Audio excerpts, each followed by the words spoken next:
Vamos em frente, então, porque queremos compartilhar com vocês mais uma opinião, mais um ponto de vista a respeito de todos os assuntos que trouxemos agora para o advogado Augusto de Arruda Botelho. Vamos ao contraponto, então, com a advogada Gisele Soares. Gisele, bem-vinda, bom dia. Muito obrigada, bom dia, Elisa, bom dia, Augusto. Começamos, então, falando sobre a transmissão que o presidente da República faz toda quinta-feira. E desta vez, entre todos os assuntos, sempre bastante relevantes, o presidente afirmou que a Petrobras deve anunciar em breve um novo programa de distribuição de gás de cozinha para famílias carentes. Vamos então ouvi-lo. A Petrobras deve anunciar nos próximos dias, espero que se concretize, né, uma política aí de, a cada 2 meses, entregar um botijão de gás para o pessoal do Bolsa Família. A Petrobras informou que o conselho da companhia já tinha aprovado a destinação de 300 milhões de reais para a criação de um programa social para famílias que estão em situação de vulnerabilidade, mas que esse programa ainda está na fase final de estudos. Mas a estatal não se manifestou sobre essa proposta que foi já citada pelo presidente da República. Gisele Soares, vamos lá então, como você avalia essa possibilidade de haver um programa de distribuição para diminuir o problema, né, de uma família, quem vive com um salário mínimo, R$ 1.100 aproximadamente, com um botijão de gás custando R$ 100, como é que faz, né, para pagar as contas, para comprar comida? É difícil mesmo, então qual a sua opinião? É uma ótima notícia, Elisa. É isso que nós esperamos dos governantes, que eles venham trazer respostas emergenciais para assuntos urgentes. Então, essa é uma boa notícia. O presidente, então, informa que já há esse programa já vem sendo estudado, há inclusive a possibilidade de 3 bilhões de reais para esse subsídio. É claro que é preciso que se faça um estudo para que haja, como bem disse o Augusto, critérios muito objetivos para que esse auxílio chegue naquelas pessoas realmente mais vulneráveis. Nós, infelizmente, já vivemos aqui no país muitos programas que tinham uma boa intenção, que queriam chegar nessas pessoas mais vulneráveis, mas que, talvez por falta de critérios objetivos, de regras objetivas, acabavam não chegando. Eles paravam antes e acabavam auxiliando pessoas que não estavam em condições de tanta necessidade. Então, é preciso que haja um estudo bastante criterioso, que sejam identificadas quem são essas famílias e que realmente esse gás chegue. Isso porque o gás de cozinha teve um aumento, infelizmente, em consequência da alta internacional do petróleo, assim como nós comentamos essa semana, da gasolina, do diesel, e isso tem uma consequência direta e, infelizmente, atinge sempre de forma muito mais grave as pessoas mais vulneráveis. Então, é uma ótima notícia. Vamos esperar, torcer e apoiar para que realmente a Petrobras conclua esse estudo e passe, então, a ajudar essas pessoas. Qual a possibilidade, Gisele, você avalia de repente, isso no futuro acabar sendo cada vez mais presente ali para essas famílias vulneráveis? Porque, e mais, né? Quanto tempo o governo vai precisar manter esse programa? Porque se a gente lembrar, rememorar que o auxílio emergencial, por exemplo, a gente acompanhou ano passado o surgimento do auxílio emergencial, por enquanto, por 3 meses. Aí, de repente, prorrogação, mais prorrogação. Você acredita que essa ajuda envolvendo a utilização de um botijão de gás, por exemplo, pode ser ainda postergada devido à necessidade das famílias? Elisa, se precisar ser postergada, terá que ser feita essa postergação, esse prolongamento de tempo que for necessário. É claro que medidas emergenciais, você tem toda a razão, precisam ter um prazo. Porém, há casos em que um programa bem sucedido, que está auxiliando e que consegue, então, uma verba própria, um empenho para que se prolongue ou para que se perpetue, que se torne um programa perene, isso também é muito bem visto. É preciso que o governo federal faça esse ajuste, faça essa verificação com a empresa, com a Petrobras e que, se for necessário, que então se perpetue. Qual é a crítica que se faz e por que há tanta preocupação com essa questão do prazo?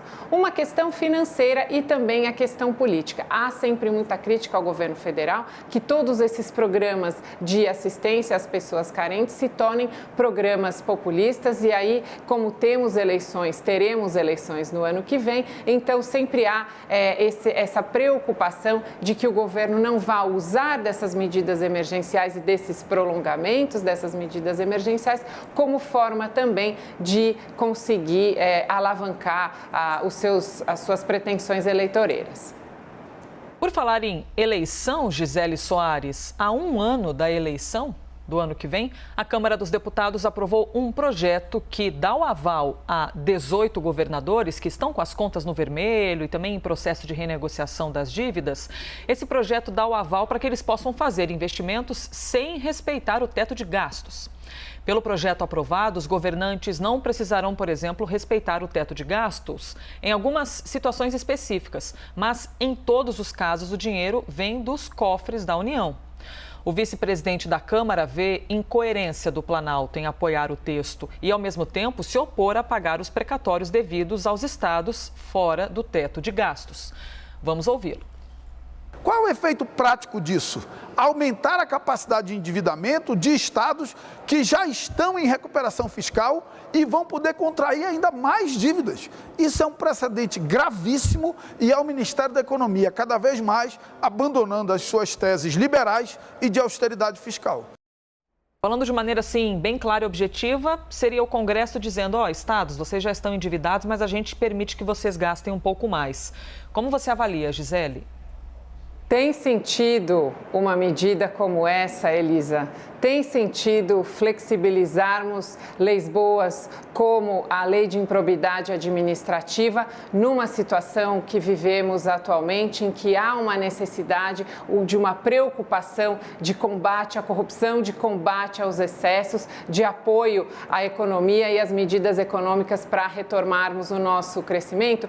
Não tem sentido nenhum. Essas verbas não são verbas que serão destinadas à saúde, à educação, não. São emendas parlamentares. O que querem esses políticos? Eles querem furar o teto de gasto, porque no ano que vem tem eleição, e eles querem poder destinar mais verba pública, mais verbas federais para os seus colégios eleitorais. Eles querem fazer campanha com essas medidas parlamentares. Infelizmente, embora sejam boas, seja boa essa previsão de emenda parlamentar, o que acaba acontecendo na prática é que este é um dinheiro destinado sempre especificamente com fins de eleição. Então, não há o menor sentido em um Estado que já está endividado, ou seja, um Estado que já gere muito mal a sua economia, que então ele tenha essa benesse de não só não apertar o cinto, como fazemos todos nós como estamos em dívida, e ainda receber este aval de receberem mais dinheiro do governo federal, mais dinheiro da União, então,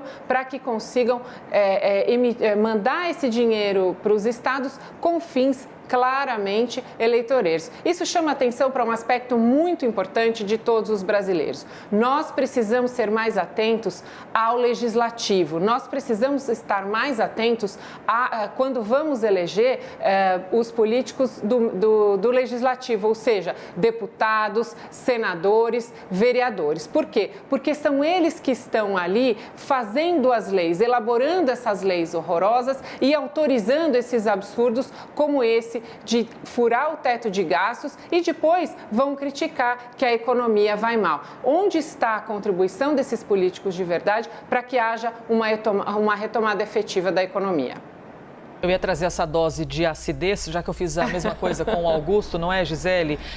Já que a gente abriu o assunto falando há um ano da eleição, existe aí um projeto, a possibilidade dessa autorização para que quase 20 estados furem o teto de gastos. E você já trouxe um pouco desse teor mais apimentado. Interessaria a quem, Gisele, esse toma lá da cá? Essa flexibilização, pode gastar um pouquinho mais agora, que lá na frente, de repente, isso pode voltar positivamente para a gente. Pois é, Elisa, o Augusto disse muito bem. Os políticos brasileiros, na sua maioria, infelizmente, eles têm projetos pessoais de poder. Então, eles não pensam país, eles não pensam programas de governo, eles não pensam nas pessoas. Eles estão pensando sempre nesta eleição ou na próxima eleição. Então, é preciso que haja muito cuidado e aí, realmente, o Poder Legislativo, ele tem essa responsabilidade e hoje, atualmente, com grande irresponsabilidade, vem então desempenhando muito mal o seu papel nesse sentido. E priorizam os seus interesses pessoais, os seus interesses em eleições e não pensam verdadeiramente nas pessoas. Essa autorização é um absurdo. Vamos então ao próximo assunto, 8 horas e 55 minutos. Vamos até às 9 horas da manhã ao vivo aqui com Liberdade de Opinião. O mês de agosto registrou um aumento de 4,7% no consumo de energia, isso em todo o país. E esse foi o 5º mês consecutivo de alta. Enquanto um dos principais reservatórios do país opera abaixo dos 15%, Jair Bolsonaro pede ajuda divina para que a chuva volte a cair do céu. E com exclusividade aqui para a CNN, o presidente descartou uma política de racionamento de energia em meio à crise hídrica. Vamos ouvir. Não acreditamos em racionamento, mas sempre pede à população. Dá para pagar um ponto de luz agora aí na sua casa. Gisele Soares, estar sentado na cadeira de presidente da República é um desafio que a gente nem imagina o que seria. E na hora de falar a respeito de um racionamento, a gente também pode imaginar, mesmo que nós não tenhamos essa experiência, de que falar em racionamento geraria ali um estremecimento danado. Você acredita, no fundo, você avalia que, na verdade, nós temos a possibilidade de viver um racionamento, mas, na verdade, o presidente da República é que não está admitindo isso? Já temos programas de racionamento, eles em curso. Desde agosto, as termoelétricas já foram acionadas. Também tivemos um aumento da produção de energia eólica, de energia solar. É importante que o presidente enfrente os problemas, é importante que ele traga para a população informações reais. É importante também que traga esse aconselhamento de individualmente as condutas de cada pessoa, como é que ela pode contribuir para evitar. A crise hídrica é uma crise hídrica que é a pior em 90 anos. Isso não é responsabilidade do governo federal. Podemos responsabilizar todos os governos anteriores que não criaram infraestrutura? Sim, podemos, mas não é responsabilidade exclusiva do atual governo federal. Então, cabe ao governo federal, cabe ao presidente trazer essas informações, fazer programas preventivos e também investir em infraestrutura para que nós consigamos minimizar, porque essa questão de racionamento, essa questão de crise hídrica é um problema que todos os anos assola o nosso país. Nós temos um país maravilhoso, temos ventos fortes, temos sol, podemos ter outras fontes de energia limpa. Precisamos dar incentivos para que empresas, inclusive estrangeiras, venham para o Brasil, invistam aqui e tragam essas novas fontes limpas de energia, para que nós não dependamos exclusivamente das hidrelétricas. E, paralelamente a isso, precisamos cuidar do nosso clima, precisamos cuidar do nosso meio ambiente. Por quê? Precisamos de chuva, sim, que São Pedro nos abençoe com chuva nos próximos dias, nos próximos meses. Gisele, o governo federal está falhando na condução desse assunto de crise hídrica?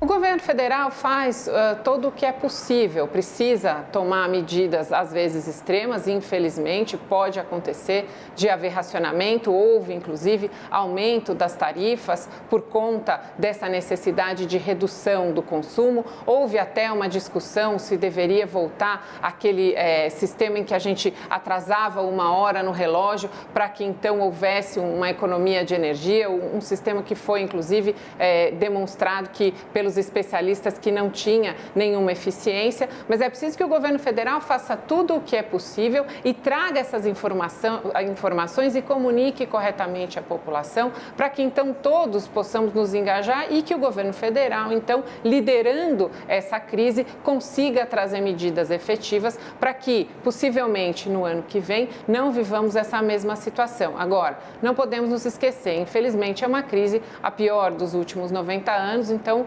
vamos tomando medidas extremas, tanto individualmente como cobrando os nossos políticos que também olhem por nós e não só por eles, nem só por eleições.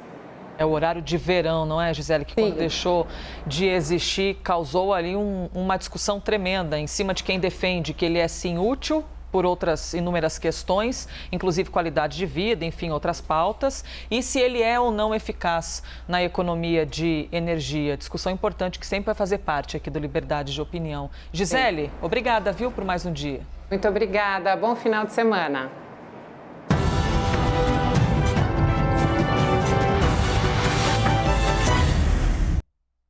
Você já deve ter decorado isso que a gente fala sempre, mas é sempre importante repeti-lo diariamente, que as opiniões emitidas pelos comentaristas do quadro não refletem necessariamente a posição da CNN.